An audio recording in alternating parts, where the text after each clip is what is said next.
Edgars, diemžēl neizdevās pabeigt Latvijas distanci, bet raksturo pašu sākumu jau pašā ievadā diezgan daudz grūtības. Cik ļoti sarežģīti bija šodien šaut? Jā, šodien bija laikapstākļi baigi smagi, stiprs vējš, bet principā piešode bija normāli guļus.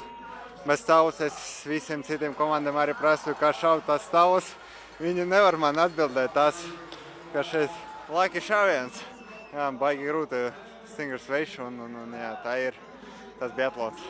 Kā tu justies pats distancē, jo zinām, ka šodien diezgan ilgi nelaida arī pat trasē, lai izmēģinātu slēpes, lai vienkārši saudzētu trasi. Cik šodien organizatori bija parūpējušies, lai pēc iespējas labākā kvalitāte arī viņi būtu? Jā, organizatori taisīja baigi labu trasi un viņi baigi cieti bija, nebija putra, kā teicu, tās pusotru kilometru baigi grūtākais distance, pirmais daļa visu kalna, un pēc tam tu lej brauc un tā skaisti tāda kā akmeni, bet organizatori taisa baigi labu trasu šodien. Raksturo šo savu pēdējo posmu, kur tiešām caur Aditas aci izdevās izlīst, lai varētu nodot Elzei šo stafeti, cik saspringts brīdis tev bija un cik daudz pats skaties pa malām, kāda ir situācija?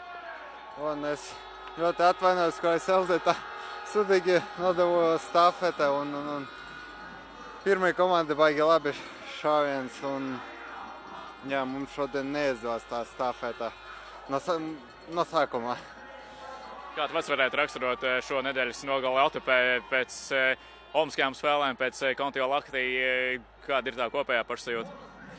Jā, pēc otrai trimestra un pēc olimpiāda jau jūtas tās un mentāli un fiziskais grūti. Un tas jau šodien mans pēdējais starts sezonā.